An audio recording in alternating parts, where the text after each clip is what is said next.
നമസ്കാരം, ഞാൻ ശശികുമാർ തിരുമുല്ലവാരം. ഇത് എൻ്റെ 175-ാമത്തെ എപ്പിസോഡാണ്. ഇത് ഞാൻ പറയാൻ ഉദ്ദേശിക്കുന്നത് എന്തുകൊണ്ടാണ് പെൺമക്കൾ അച്ഛനെ കൂടുതൽ ഇഷ്ടപ്പെടുന്നത് എന്നതിനെ പറ്റിയാണ്. ഒരു വിവാദ വിഷയമൊന്നുമല്ല, എന്നാലും അതൊരു എല്ലാവർക്കും താല്പര്യമുള്ളൊരു വിഷയമാണെന്ന് എനിക്കറിയാം. അതുകൊണ്ടാണ് ആ സബ്ജക്റ്റ് എടുത്തത്. അപ്പോൾ അതിനെപ്പറ്റി എൻ്റെ ഹെഡിങ് ഇങ്ങനെയാണ്: why daughters like their father than their mothers.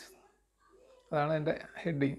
Y daughters like their fathers than their mothers. ഇനി വിശുദ്ധ ബൈബിൾ എന്തോ ഇതിനെപ്പറ്റി പറയുന്നതെന്ന് നോക്കാം. ഒന്നാമതായി ബൈബിൾ പറയുന്നത് ഒരു പിതാവിന് എപ്പോഴും ഒരു മകളുടെ സുരക്ഷിതത്വത്തെപ്പറ്റി, ആരോഗ്യത്തിൻ്റെ കാര്യത്തിലും ശ്രദ്ധാലുവായിരിക്കുമെന്നാണ്. സുരക്ഷിതത്തിൻ്റെ കാര്യത്തിൽ മാത്രമല്ല, ആരോഗ്യത്തിൻ്റെ കാര്യത്തിലും ഒരു പിതാവിന് ഒരു മകളുടെ കാര്യത്തിൽ വളരെ വലിയ ശ്രദ്ധ ഉണ്ടാകുമെന്നാണ് ബൈബിൾ പറഞ്ഞിരിക്കുന്നത്. മാത്രമല്ല, ഒരു പ്രായം കഴിഞ്ഞാൽ പെൺകുട്ടികളുടെ സംരക്ഷണത്തെപ്പറ്റി ദൈവത്തിനോട് ഇങ്ങനെ പ്രാർത്ഥിക്കാനേ കഴിയുമെന്നാണ്. അതായത് പ്രായം കഴിഞ്ഞാൽ പിന്നെ അച്ഛനമ്മമാർക്ക്, പ്രത്യേകിച്ചും അച്ഛനെ ഒന്നും ചെയ്യാൻ പറ്റത്തില്ല. ഒരു പെൺകുട്ടിയുടെ 10, 17, 18 വയസ്സൊക്കെ കഴിഞ്ഞാൽ പിന്നെ പെൺകുട്ടി തന്നെ വേണം എല്ലാ കാര്യങ്ങളും നോക്കാൻ. അപ്പം അച്ഛനും പിന്നെ ദൈവത്തിനോട് പ്രാർത്ഥിക്കാനേ കഴിയത്തുള്ളൂ. അതിങ്ങനെ ആയിരിക്കും എന്നാണ് പറയുന്നത്. സർവശക്തനായ ദൈവമേ, എൻ്റെ മകളെ ശ്രദ്ധിക്കുകയും സംരക്ഷിക്കുകയും ചെയ്യണമേ. ഈ സാത്താൻ്റെ പ്രേരണയിൽ നിന്ന് അവരെ രക്ഷിക്കണമേ എന്ന് മാത്രമല്ല, അവളുടെ എല്ലാ ഘട്ടത്തിലും അവളെ ആരോഗ്യമുള്ളവളായും സന്തോഷവതിയായും സൂക്ഷിക്കണേ എന്നാണ് ഒരു അച്ഛൻ്റെ പ്രാർത്ഥന എന്നാണ് ബൈബിളിൽ പറഞ്ഞിരിക്കുന്നത്. അത് വലിയ ഒരു അനുഗ്രഹമാണ്. ഒരു അച്ഛനെ ഇങ്ങനെ പ്രാർത്ഥിച്ചുകൊണ്ടിരിക്കുക എന്ന് പറയുമ്പോൾ ഒരു വലിയൊരു കാര്യം അത്. പിന്നെ എൻ്റെ മകളുടെയും അവളുടെ കുട്ടികളുടെയും നല്ല ബന്ധങ്ങളിൽ കൊണ്ടെത്തിക്കണമെന്നും പ്രാർത്ഥിക്കുന്നുണ്ട്. എൻ്റെ മകളെയും അവളുടെ കുട്ടികളെയൊക്കെ നല്ല ബന്ധങ്ങളിൽ കൊണ്ടുവന്ന് എത്തിക്കണമെന്നും ഒരച്ഛൻ ദൈവത്തിനോട് പ്രാർത്ഥിക്കുന്നുണ്ടെന്നാണ് ബൈബിളിൽ പറഞ്ഞിരിക്കുന്നത്. ഇനി പരിശുദ്ധ ഖുർആനിൽ എന്താ പറയുന്നതെന്ന് നോക്കാം. പെൺകുട്ടികൾ രക്ഷിതാക്കൾക്ക് അല്ലാഹുവിൻ്റെ വരദാനമാണെന്നാണ്, എല്ലാ സമ്പത്തിനേക്കാളും വലുതാണെന്നും വിശുദ്ധ ഖുർആനിൽ പറയുന്നുണ്ട്. പിന്നെ ഒരു അച്ഛൻ്റെ ഉത്തരവാദിത്വമാണ് തൻ്റെ മകൾക്ക് വേണ്ട രീതിയിലുള്ള വഴി കാട്ടാൻ, അവരുടെ കഷ്ടപ്പാടിൻ്റെ സമയത്ത് അവരെ സഹായിക്കാനുമുള്ള ഉത്തരവാദിത്വം ഉണ്ടെന്നാണ് പറയുന്നത്. എന്ന് മാത്രമല്ല, ഒരച്ഛൻ എപ്പോഴും മകൾക്ക് മാതൃകയായിരിക്കണം എന്നും പറയുന്നുണ്ട്. മാത്രമല്ല, ഒരു മാന്യനായ ഭാവിവരനെ കണ്ടുപിടിക്കുക എന്നതും അച്ഛൻ്റെ ഉത്തരവാദിത്വമായിട്ട് വിശുദ്ധ ഖുർആനിൽ പറയുന്നത്. ഇനിയും ചെറുപ്പക്കാരികളായ പെൺമക്കൾ അവരുടെ സംരക്ഷണത്തിന് എപ്പോഴും അവരുടെ അച്ഛനെയാണ് ആശ്രയിക്കുന്നത്. അത് ശരിയില്ല. ഇപ്പോൾ രാത്രിയിലൊക്കെ പുറത്തോട്ട് പോകണമെങ്കിലോ അല്ലെങ്കിൽ ദൂര സ്ഥലങ്ങളിലൊക്കെ പോകണമെങ്കിൽ അച്ഛൻ്റെ കൂടെയാണ് പെൺകുട്ടികൾ പോകുന്നത്. അമ്മയുടെ കൂടെ മാത്രം പോയാൽ അവർക്ക് സുരക്ഷിതത്വം സാധാരണഗതിയിൽ കിട്ടത്തില്ല.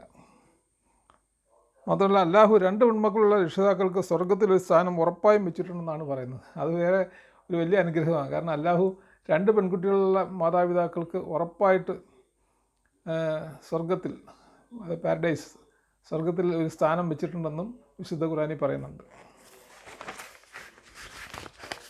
ഇനി ഹിന്ദു തത്വശാസ്ത്രം അനുസരിച്ച് എന്തൊക്കെയാണ് പറയുന്നതെന്ന് നോക്കാം. വിശുദ്ധ ഭഗവത്ഗീതയും പറയുന്നത് മാതാപിതാക്കൾ കുട്ടികൾക്ക് മാതൃകയാവണമെന്നാണ്. അവരിൽ കാരുണ്യവും ബഹുമാനവും വളർത്താനും ഈ മാതാപിതാക്കൾ ശ്രമിക്കണമെന്ന് പറയുന്നുണ്ട്, ഭഗവത്ഗീതയിലും പറയുന്നുണ്ട്. ഇനി ഒരു അച്ഛൻ്റെ കടമയാണ് മകൻ്റെയും മകളുടെയും വിവാഹം കഴിയുന്നതും വേഗം നടത്തി കൊടുക്കണമെന്ന് പറയുന്നത്. അതായത് പ്രായമായി വിദ്യാഭ്യാസമൊക്കെ കഴിഞ്ഞ് ജോലിയൊക്കെ കിട്ടിക്കഴിഞ്ഞാൽ പിന്നെ ഒരു അച്ഛൻ്റെ അമ്മയുടെ ഉത്തരവാദിത്വം എന്ന് പറയുന്നത് അവരെ എത്രയും പെട്ടെന്ന് വിവാഹം കഴിപ്പിക്കുക എന്നുള്ളതാണ് എന്ന് ഭഗവത്ഗീതയിലും പറയുന്നുണ്ട്. ഇനി മഹാഭാരതത്തിൽ പറയുന്നത് ഒരു പെൺകുട്ടി ഒരു മകന് തുല്യം തന്നെയാണെന്നാണ്. അതായത് പെൺകുട്ടി, എല്ലാവരും പറയും പെണ്ണായിപ്പോയല്ലോ എന്ന് പറഞ്ഞ് വിഷമിക്കാറുണ്ട്. പക്ഷേ അതൊരു ശരിയല്ല. ഒരു പെൺകുട്ടി എന്ന് പറഞ്ഞാൽ മകന് തുല്യം തന്നെയാണെന്നാണ് മഹാഭാരതത്തിലും പറഞ്ഞിരിക്കുന്നത്. ഇനി ഹിന്ദു പുരാണങ്ങൾ വീണ്ടും പറയുന്നു ഒരു പെൺകുട്ടി ഒരു വിലപിടിപ്പുള്ള രത്നമാണെന്നാണ്. ദൈവം ഭൂമിയിലേക്ക് അയച്ച വിലയേറിയൊരു പുഷ്പവും കൂടിയാണെന്നും ആ കുട്ടി മാതാപിതാക്കൾക്ക് സന്തോഷവും വീടിൻ്റെ ഐശ്വര്യവുമാണെന്നാണ് ഹിന്ദു തത്വശാസ്ത്രങ്ങളിലും പുരാണങ്ങളിലും വേദങ്ങളിലും ഉപനിഷത്തുകളിലൊക്കെ പറഞ്ഞിരിക്കുന്നത്. പിന്നെ ഒരിക്കലും ഒരു മകളൊരു ഭാരമാവത്തില്ലെന്നും അതിൽ വ്യക്തമായിട്ട് പറയുന്നുണ്ട്. എല്ലാ മാതാപിതാക്കൾക്കും പെൺകുട്ടി ജനിക്കത്തില്ലെന്നും പറയുന്നുണ്ട്, പുരാണങ്ങളിൽ പറയുന്നുണ്ട്. ദൈവികമായ അനുഗ്രഹമുള്ള മാതാപിതാക്കൾക്ക് മാത്രമേ പെൺകുട്ടി ഉണ്ടാവത്തുള്ളൂ എന്നാണ് പറഞ്ഞിരിക്കുന്നത്. കാരണം അല്ലാത്തവർക്കും ആൺകുട്ടികളും മാത്രമേ ഉണ്ടാവത്തുള്ളൂ എന്നാണ് ഹിന്ദു പുരാണങ്ങളിൽ പറഞ്ഞിരിക്കുന്നത്. ശാസ്ത്രീയമായിട്ട് എന്താ പറയുന്നതെന്ന് നോക്കാം. ഒരു പെൺകുട്ടിക്ക് X ക്രോമസം അച്ഛൻ്റെ അമ്മയുടെയും ജീനിൽ നിന്ന് ലഭിക്കും. അതുകൊണ്ട് പെൺകുട്ടി അച്ഛനെയാണോ അമ്മയാണോ കൂടുതൽ സ്നേഹിക്കുന്നതെന്ന് പ്രവചിക്കാൻ സാധ്യമല്ല എന്നാണ് ശാസ്ത്രം പറഞ്ഞിരിക്കുന്നത്. അപ്പം മനഃശാസ്ത്രം പറയുന്നത് അങ്ങനെയല്ല. ഒരു പെൺകുട്ടി ഏറ്റവും വിഷമിച്ചിരിക്കുമ്പോൾ അവളുടെ അച്ഛൻ്റെ അംഗീകാരവും അഭിനന്ദനവും ലഭിക്കുമ്പോൾ സന്തോഷവതിയാവുമെന്ന് മനഃശാസ്ത്രം പറയുന്നുണ്ട്. മാത്രമല്ല ഒരു പിതാവ് മാതാവിനേക്കാൾ കൂടുതൽ ത്യാഗം അനുഷ്ഠിക്കാൻ മനസ്സുള്ളവരാണെന്നാണ് ശാസ്ത്രീയമായ സർവേകളിൽ നിന്നൊക്കെ കണ്ടെത്തിയിരിക്കുന്നത്. അമ്മയേക്കാൾ കൂടുതൽ ഈ പിതാവാണ് മാതാവിനേക്കാൾ കൂടുതൽ ത്യാഗം അനുഷ്ഠിക്കാൻ മനസ്സുള്ള അച്ഛനായിരിക്കും എന്നാണ് പറയുന്നത്. പെൺകുട്ടികൾക്ക് വേണ്ടി ഏറ്റവും കൂടുതൽ ത്യാഗം അനുഷ്ഠിക്കുന്നത് മാതാവിനേക്കാൾ കൂടുതൽ പിതാവായിരിക്കുമെന്ന് മനഃശാസ്ത്രത്തിൻ്റെ പല സർവേകളിലും തെളിഞ്ഞിട്ടുണ്ടെന്നാണ് അവർ പറഞ്ഞിരിക്കുന്നത്. അങ്ങനെ എല്ലാ മതങ്ങളും ശാസ്ത്രവും മനഃശാസ്ത്രവും എല്ലാം പെൺകുട്ടിയുടെ ജനനത്തെപ്പറ്റിയും അവളുടെ അച്ഛനോടുള്ള സ്നേഹവും എല്ലാ വിധത്തിലുള്ള അച്ഛൻ്റെ സപ്പോർട്ടും ആഗ്രഹിക്കുന്ന ഒരു രീതി തന്നെയാണ് കാണുന്നത്.